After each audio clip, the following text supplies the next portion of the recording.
এই পাঁচখন সিনেমা মই মোৰ ফালৰ পৰা কৈছোঁ, ৰিকমেণ্ড কৰিছোঁ। যদি চাব বিচাৰে চাব পাৰে, ঠিক আছে। নমস্কাৰ। যিসকলৰ পৰীক্ষা আহি আছে, ওচৰে পাজৰে পৰীক্ষা আছে, তেওঁলোকে পৰাপক্ষত এই ভিডিঅ'টো স্কিপ কৰক আৰু এইখিনি কাম নকৰিব, ঠিক আছে। আপোনালোকৰ কাৰণে নহয়, এভইড কৰক। আজি ভিডিঅ'টো কাৰ কাৰণে বনাইছোঁ, বহুতে কৈ আছে যে এডিআৰই বেয়া হ'ল, অলপমান ল' ফিল কৰি আছোঁ, ডিপ্ৰেশ্যনত গৈছোঁ, কি কৰোঁ একো ভাবি পোৱা নাই, মন বেয়া লাগি আছে, ঘৰতে আছোঁ, শুই থাকিব মন গৈছে, ভাত খাব মন যোৱা নাই। গতিকে যিসকলে এনেকুৱা সমস্যাত ভুগি আছে বা যিসকলৰ ধৰক ওচৰে পাজৰে পৰীক্ষা নাই, এনেকুৱা সমস্যা নাথাকিলেও পৰীক্ষা নাই বা এনেই আছে, মই তেওঁলোকক আজি কেইটামান বস্তু ছাজেষ্ট কৰিব ওলাইছোঁ। চাওক, চিনেমা, এণ্টাৰটেইনমেণ্ট, ক'ৰবাত ফুৰিব যোৱা, ভ্ৰমণ, এই সকলোবোৰ আমাৰ জীৱনৰ বা আমাৰ লাইফৰ এটা পাৰ্ট হয়। আমি যিমান ব্যস্ত থাকিলেও মাজে মাজে এই কামবোৰ কৰি থাকিব লাগে, তেতিয়া আমাৰ লাইফটো বেলেঞ্চ হৈ থাকে। যেতিয়া এটা বস্তুত আমি লাগি থাকিম, সেইটো বস্তুৱে চিন্তা কৰি থাকিম, আৰু সেইটো নহ'ল ল' ফিল কৰাটো, ডিপ্ৰেশ্যন কৰাটো স্বাভাৱিক কথা। এতিয়া সেইকাৰণে মাজে মাজে দুই এখন চিনেমা, ক'ৰবাত ফুৰিব গৈ থাকিব লাগে। বেছি দূৰত নহ'লেও নিজৰ গাঁওখন, নিজৰ টাউনখনতো যাব পৰা যায়, এপাক ঘূৰি আহি চাহ খাই আহিব লাগে। আজি মই 5খন চিনেমা, বলিউড হলিউড মিলাই, আৰু এখন ৱেব ছিৰিজো কম, ৰিকমেণ্ড কৰিবলৈ গৈ আছোঁ। বহুতে হয়তো চাইছে, যদি চোৱা নাই চাব পাৰে। অলপমান সেই চিনেমা এখন চায়ো আপোনালোকে মনটো অলপমান ভাল লগাব পাৰে। তো ফাৰ্ষ্ট যদি চাই এখন ভাল চিনেমা, লাইফ অফ পাই, এটা সুন্দৰ কাহিনী, এখন সুন্দৰ চিনেমা। মই একো হিণ্টছ নিদিওঁ, একো নকওঁ, জাষ্ট নামকেইটা কৈ যাম আৰু চালে গম পাব। আৰু এখন ৱেব ছিৰিজ মই ক'ব বিচাৰোঁ, হয়তো বহুতে চাইছে, যিসকলে চোৱা নাই চাব পাৰে, পঞ্চায়ত, ঠিক আছে। পঞ্চায়ত ৱেব ছিৰিজ ভাল হয়। প্ৰথম অলপমান শ্ল' লাগিব পাৰে, কিন্তু প্ৰথম ছিজনটো শেষ কৰাৰ পাছত আপোনালোকে নিশ্চয় ভাল পাব। 3টা ছিজন আহিছে, 3টা ছিজনে শেষ কৰিব পাৰিব, পঞ্চায়ত চাব পাৰিব। লগতে আৰু এখন ভাল চিনেমা চাউথৰ হয়, অমৰন। বহুত ভাল চিনেমা হয়, বহুত ভাল চিনেমা। যদি চোৱা নাই আপোনালোকে চাব পাৰে। আৰু এখন চাব পাৰে চাউথৰে, সীতাৰামম, এইখন চাব পাৰে। আৰু লগতে যদি বিচাৰে, তেনেহ'লে মই আৰু এখন চিনেমাৰ নাম ক'ব বিচাৰিছোঁ, হলিউডৰ, অলপমান যদি চাই ফাই ভাল পায় আপোনালোকে, বেক টু দ্য ফিউচাৰ।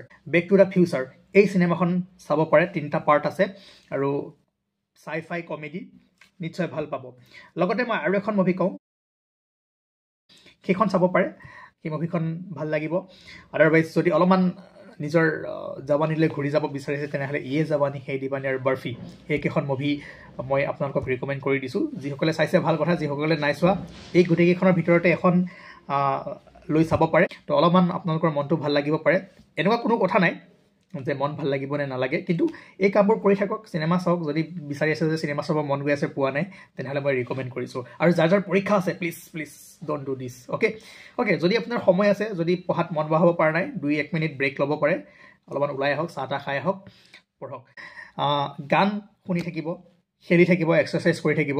মই ৰাতিপুৱা উঠিয়ে সদায় এটা বৰগীত শুনি লওঁ। 12টামান বজাত, 2টামান বজাত ডক্টৰ ভূপেন হাজৰিকাৰ এটা গান শুনো। তাৰপিছত অলপমান 4টামান বজাত ধৰক 2-এটা অলপমান ইংলিছ গান শুনো। কল্ডপ্লেৰ গানটো আজিকালি আমি শুনি থাকোঁ। অলপমান সন্ধিয়া ৰাতি দুখ লাগিলে অলপমান অৰিজিত সিঙৰ গান শুনো। তো গান চানবোৰ শুনি থাকিব লাগে, এয়াৰফোন লগাব বা য'তে হ'লেও হাই চাউণ্ড দি পেলাইও শুনিব পাৰে। গতিকে এই কামবোৰ যেতিয়া আমি কৰি থাকোঁ, আমি ডে টু ডে লাইফত অলপ এক্টিভ হৈ থাকিব পাৰোঁ আৰু লাইফটোক আমি বেলেঞ্চ কৰি ৰাখিব পাৰোঁ। গতিকে ওচৰে পাজৰে যিমান পাৰে ফুৰিবলৈ ট্ৰাই কৰিব। আৰু কোনোবা যদি নতুন চাই যাবলৈও মন আছে, তেনেহ'লে যাব পাৰে।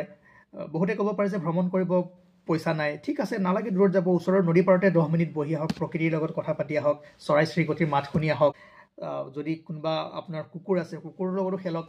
তো এনেকৈ অলপমান বেলেঞ্চ কৰি চলিব লাগিব। অকল মোবাইলটো লৈ নাথাকিব। মোবাইলটোৱে এই সকলোবোৰ কৰাৰ মেইন কাৰণ আমি ভাৰ্চুৱেল পৃথিৱী এখনত সোমাই আছোঁ আৰু ভাৰ্চুৱেল ফ্ৰেণ্ডৰ লগত আছোঁ, ৰিয়েল ফ্ৰেণ্ডটো নাই। মোবাইলটো অফ হোৱাৰ লগে লগে আপুনি অকলশৰীয়া হৈ যায় ৰুমৰ ভিতৰত, সেইকাৰণে বেয়া লাগে, চিন্তা লাগে, হয়নে? তো সেইকাৰণে মই কওঁ যে মোবাইল এৰিও এই কামবোৰ কৰক। অকণমান নিজৰ যিবোৰ বাল্যকালৰ বন্ধু আছে, স্কুল ফ্ৰেণ্ড আছে, তেওঁলোকৰ লগত ঘূৰিবলৈ চেষ্টা কৰক।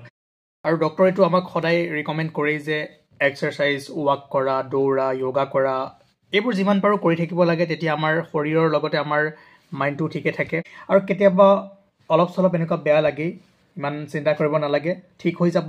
ভালদৰে থাকক, হাঁহি থাকক, KSGS আছাম আছেই। যদি আপোনালোকে ভালদৰে কথা পাতিব বিচাৰে, কেতিয়াবা আমি লাইভ আহিম, ভালদৰে কথা পাতিব আৰু এনেকুৱা টপিকবোৰ ডিছকাছ কৰি থাকিম। যদি বেয়া পায় এনেকুৱা টপিক, তেনেহ'লে লৈ নাহোঁ। যদি ভাল পায়, মাজে সময়ে ৰিফ্ৰেছ হ'বৰ কাৰণে মাজে সময়ে অলপমান বেলেগ কথা পাতিবৰ কাৰণে আমি আহিবলৈ যত্ন কৰিম আৰু লগতে আপোনালোকৰ ভাল পোৱা চিনেমা এখনৰ নাম কমেণ্ট কৰি জনাব কি হয় মোকো ৰিকমেণ্ড কৰক মই 5খন কৰিলোঁ আপোনালোকৰ কি ভাল লাগে মোক জনাওক ঠিক আছে মই সেইমতে চাম তো এই টপিকবোৰৰ ওপৰত মই আৰু ভালদৰে কেতিয়াবা ডিছকাছ কৰিম আশা কৰোঁ আজি আপোনালোকে এইকেইখন যদি মুভি চাই যদি অলপমান বিচাৰি আছে যে অকণমান কিবা এটা অলপ বেলেগ কৰোঁ বা এনেকুৱা চিনেমা চাওঁ তেনেহ'লে চাব পাৰে ভাল পাব ঠিক আছে থেংক ইউ